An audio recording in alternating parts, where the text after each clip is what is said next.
antes de eu ler a carta à Laodiceia, a gente falar objetivamente sobre ela, eu queria relembrar vocês em que contexto que as cartas foram escritas, né? João foi exilado na ilha de Patmos. Ele era o último dos discípulos que estava vivo. Ele foi mandado para a ilha de Patmos por Domiciano, que era um governante extremamente cruel, e por isso ele era chamado até de segundo Nero, tamanha sua crueldade. Então, quando ele manda João exilado para a ilha de Patmos, ele queria sepultar o evangelho de Jesus Cristo, ok? Então, Paulo já tinha sido decapitado, Paulo já tinha vindo aqui, já tinha feito as suas viagens missionárias, já tinha plantado aqui na Ásia Menor a semente do evangelho, ok? Já tinha sido decapitado, Pedro já tinha sido crucificado, restou João, foi exilado na ilha de Patmos. E quando ele está na ilha de Patmos, ele então recebe a visão de Jesus, que dita para ele as cartas que deveriam ser enviadas às igrejas na Ásia. Nós acabamos de fazer a primeira viagem missionária do apóstolo Paulo, então vale a gente recordar que a igreja na Ásia existia porque a semente do evangelho chegou através dessa iniciativa do apóstolo Paulo e de Barnabé naquele primeiro momento, e todo o trabalho que foi feito na primeira, segunda e terceira viagem de Paulo foi nessa região, ok? Então, por que a igreja estava estabelecida na Ásia? Porque o evangelho tinha chegado aos gentios aqui. Da mesma forma que Paulo escreve as cartas às igrejas de uma forma tão específica e que reverberam na nossa vida aqui no século XXI, da mesma forma, as cartas que foram ditadas às igrejas na Ásia, as igrejas do Apocalipse, também nos alcançam no século XXI, ok? Então, essa igreja, Laodiceia, vale lembrar, gente, que não existiam templos. Quando Jesus envia as cartas, não era para a igreja, era para as pessoas, ok? Para a comunidade de cristãos que moravam naquele lugar. Por isso que em todas as cartas vocês vão perceber claramente as características que Jesus vai fazendo a associação de como era a cidade, falando para a igreja. Porque não existia uma edificação. Essa igreja ela é posterior às cartas do apóstolo, de Jesus ditadas ao apóstolo João. Vocês estão entendendo? Só depois é que o cristianismo foi estabelecido como uma religião permitida. Aí, alguns templos pagãos viraram igrejas, alguns lugares de banhos romanos viraram igrejas, e Laodiceia, por ser uma cidade muito rica, construiu uma igreja. Então, essa igreja que nós estamos vendo aqui, é uma igreja que foi construída, mas a carta chegou para a igreja em Laodiceia antes dessa igreja ser construída. Todo mundo na mesma página? Então, quando Jesus manda as cartas, não manda a carta para a parede, manda carta para as pessoas que criam em Jesus naquela cidade, ok? E na carta a Laodiceia, que está no capítulo 3 de Apocalipse, a partir do verso 14, o texto diz assim: ao anjo da igreja em Laodiceia escreve: essas coisas diz o Amém, a testemunha fiel e verdadeira, o princípio da criação de Deus. Conheço as tuas obras, que nem és frio nem quente. Quem dera fosses frio ou quente. Assim, porque és morno e nem és quente nem frio, estou a ponto de vomitar-te da minha boca. Pois dizes, estou rico e abastado e não preciso de coisa alguma. E nem sabes que tu és infeliz, sim, miserável, pobre, cego e nu. Aconselho-te que de mim compres ouro refinado pelo fogo para te enriqueceres, vestiduras brancas para te vestires, a fim de que não seja manifesta a vergonha da tua nudez, e colírio para ungires os olhos, a fim de que vejas. Eu repreendo e disciplino a quantos amo. Sê, pois, zeloso e arrepende-te. Eis que estou à porta e bato. Se alguém ouvir a minha voz e abrir a porta, entrarei em sua casa e cearei com ele e ele comigo. Ao vencedor, dar-lhe-ei sentar-se comigo no meu trono, assim como também eu venci e me sentei com meu Pai no seu trono. Quem tem ouvidos, ouça o que o Espírito diz às igrejas. Não foi à toa que Jesus usa essa linguagem. E é tão interessante que quando a gente pensa na carta à Laodiceia, a gente pensa, não és frio nem quente, és morno. A gente faz uma associação natural com fervor espiritual. A gente associa o que Jesus está chamando de morno com fervor espiritual. Ah, não é uma igreja fria, é uma igreja fria, porque na nossa linguagem hoje a gente faz essa associação. Mas não é isso que Jesus está falando aqui. Por quê? Porque ele fala assim, quem dera fosses frio ou quente. Então, peraí, frio espiritualmente? Jesus está aprovando que é frio espiritualmente? Não. Ele está falando isso porque ele está fazendo uma associação com duas cidades que estão próximas. Uma aqui perto era a cidade de Colossos, para onde Paulo escreveu a carta aos Colossenses. Outra aqui perto, onde a gente vai hoje nas piscinas termais, era Hierápolis. Em Hierápolis, as águas eram quentes, cheias de minerais, águas medicinais. Elas eram águas curativas. E Colossos tinha fontes de águas vindas das montanhas, Colossos tinha fontes de águas geladas, refrescantes. E em Laodiceia, a água vinha pelo aqueduto. Então ela chegava aqui morna, e como ela vinha de Hierápolis, e como chegava aqui morna, e era cheia de minerais, ela fazia mal. Ela causava dano, ela causava náuseas. Por isso Jesus está fazendo associação, porque o povo daquela cidade, naquela época, estava entendendo o que Jesus estava falando. Quando ele fala, estou a ponto de vomitar, você é morno, imediatamente eles sabiam do que Jesus estava falando. Eu estou a ponto de vomitar vocês da minha boca, né? Então, o que era isso? Quente ou frio e morno, né? Também Jesus fala, eu aconselho vocês a comprar ouro de mim, vestiduras brancas e colírio para os olhos. Ele também está fazendo uma associação de algo familiar na cidade. A cidade de Laodiceia era um referencial em tratamento oftalmológico. Ok? Na época, era um referencial. As pessoas que tinham problema nos olhos vinham se tratar em Laodiceia. Também era famosa pela indústria têxtil. Tinha uma lã negra que era produzida aqui, que era produzida só aqui.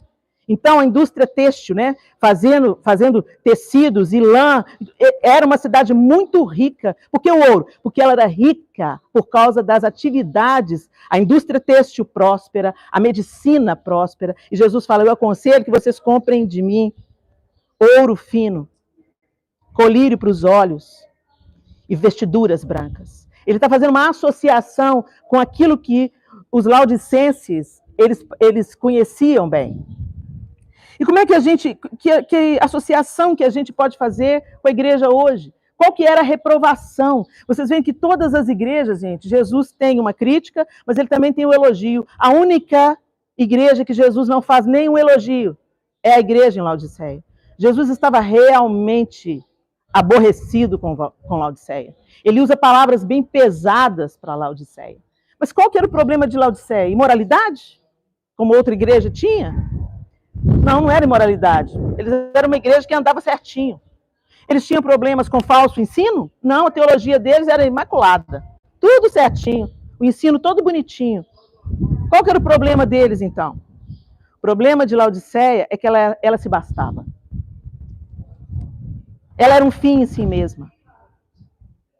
Ela dizia a seu próprio respeito, nós somos ricos, nós não temos problemas, nós não somos perseguidos, nós não temos problemas com uma teologia doente, nós não temos problema com imoralidade, com mundanismo, nós somos uma igreja tão bonita. A soberba precede a ruína, né? E quando a gente vê Jesus sendo enfático, que irritava o mestre, a hipocrisia, o parecer e não ser. E era exatamente o que Laodiceia era. Ela parecia aos seus próprios olhos, inclusive, ser uma igreja abençoada, ser uma igreja próspera, ser uma igreja que todo mundo queria fazer parte. Mas Jesus, como Jesus estava vendo isso? Como Jesus estava enxergando Laodiceia? Às vezes a gente se impressiona muito, né, gente? A gente se esforça muito no nosso tempo para a gente ficar bem na fita no século. Para o povo de hoje ver a gente com bons olhos. A gente A gente quer fazer amizade com o mundo. Nós somos uma igreja legal. E, em nome disso, estão sacrificando o evangelho verdadeiro de Jesus Cristo.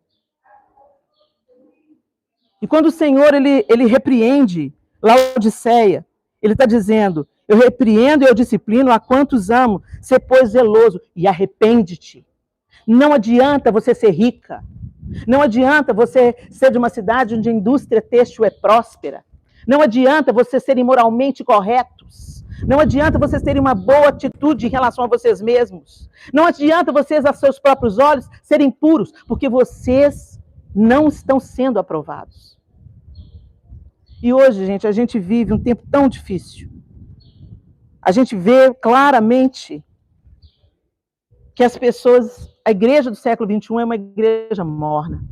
É uma igreja que se impressiona com os feitos externos, enquanto não cumpre o seu papel. Quando a gente olha para a comparação que Jesus faz de água quente e fria, né? A água quente, ela cumpre um propósito. A água fria cumpre um propósito. Ela traz refrigério, traz saúde, traz alívio, e é para isso que a igreja está na terra. Mas o que a água morna faz? Nada de bom. Nada de bom. Ela não é saúde, ela não é vida, ela não promove nada disso. O tempo é curto, mas vocês estão entendendo o que Deus está dizendo para a gente? Não adianta a gente ser rico, a gente ser numeroso, a gente ter estratégias de evangelismo, a gente se olhar para nós, se olhar para nós mesmos e falar: poxa, como nós somos uma igreja numerosa. No Brasil nunca teve tanto evangélico e nunca o Brasil teve tanto ferrado, me perdoa a palavra, porque nós estamos sendo reprovados como igreja.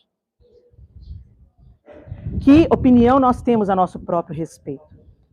Será que a gente está se vendo muito bem? Eu estou bem, eu dou meu dízimo, eu dou minha oferta, eu frequento a igreja, eu faço até evangelismo nos hospitais, eu tenho trabalho social. Laodiceia era isso tudo. Não faltava dinheiro, não faltava obra social, eles eram moralmente corretos, mas eles estavam a ponto de ser vomitados. A ponto de ser vomitados da boca do próprio Jesus. Então eu quero que vocês pensem nisso. Eu quero que vocês reflitam sobre isso. Depois de que tudo isso aconteceu, foi edificada a igreja. E aí? Mudou o quê? Mudou o quê? Essa mensagem está chegando para nós no século XXI. Nós estamos vivendo um tempo tão parecido. Quem dera fôssemos frios ou quentes. Quem dera cumpríssemos o nosso propósito. Quem dera fôssemos refrigério na vida dessa sociedade. Quem dera fôssemos remédio na vida dessa sociedade. Mas nós não somos. Somos mornos. A gente se misturou. A gente é morno. E o Senhor está a ponto de nos vomitar. Gente, essa palavra é dura, pesada, mas Ele está falando que Ele fala isso porque Ele ainda nos ama. Ele dá essa mensagem porque Ele ainda nos ama. E Ele está dando chance da gente se arrepender. E Ele fala: compra de mim ouro. Compra de mim colírio. Compra de mim vestiduras brancas. O dinheiro não pode comprar o que só Deus pode nos dar e o que Ele quer fazer nas nossas vidas. Não é uma igreja numerosa, não é uma igreja abastada, não é uma igreja relevante do ponto de vista político. Mas é uma igreja que cumpre o seu propósito. Pensando nisso, feche os seus olhos. Nós já vamos encerrar por aqui. O lugar exige isso da gente. A gente queria estar nos demorando mais, mas o Senhor não precisa de encheção de linguiça. Vocês já entenderam. Senhor, nós te bendizemos porque o Senhor nos deu esse lugar e esse tempo tão breve para a gente meditar por uma palavra tão profunda. Oh, Senhor, nos perdoe. Nos perdoe, Senhor, porque muitas vezes a igreja do século XXI diz a seu próprio: nós somos ricos, nós temos muito, nós somos numerosos, somos expressivos, temos cultos em televisão, temos redes de rádio. Oh, Senhor, nos perdoe porque nós somos importantes aos nossos próprios olhos, enquanto o Senhor está a ponto de nos vomitar da sua boca, Jesus.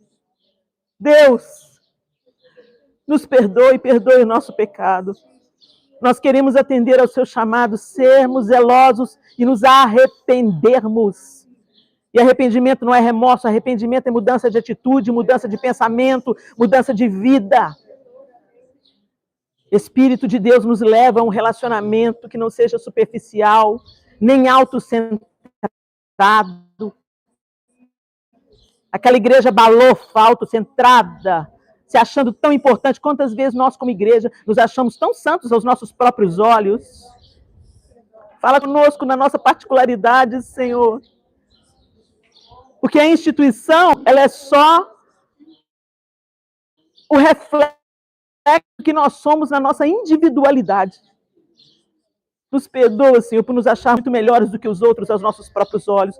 Nos acharmos mais moralmente corretos do que os olhos do que os outros. Nos perdoa, Senhor, porque nos vimos como heróis, enquanto não somos, Senhor. Somos miseráveis, pobres, cegos e nus. Nós queremos comprar ouro puro do Senhor. Queremos nos assentar com o Senhor no trono. Queremos que o Senhor abra os nossos olhos com colírio que só o Senhor tem, para a realidade de quem somos. E que a nossa autossuficiência seja trocada nessa tarde por dependência absoluta. Nos ensina a dependência, nos ensina a obediência e afasta de nós a vaidade de nos acharmos belos, puros, grandes aos nossos próprios olhos. Em nome de Jesus. Amém.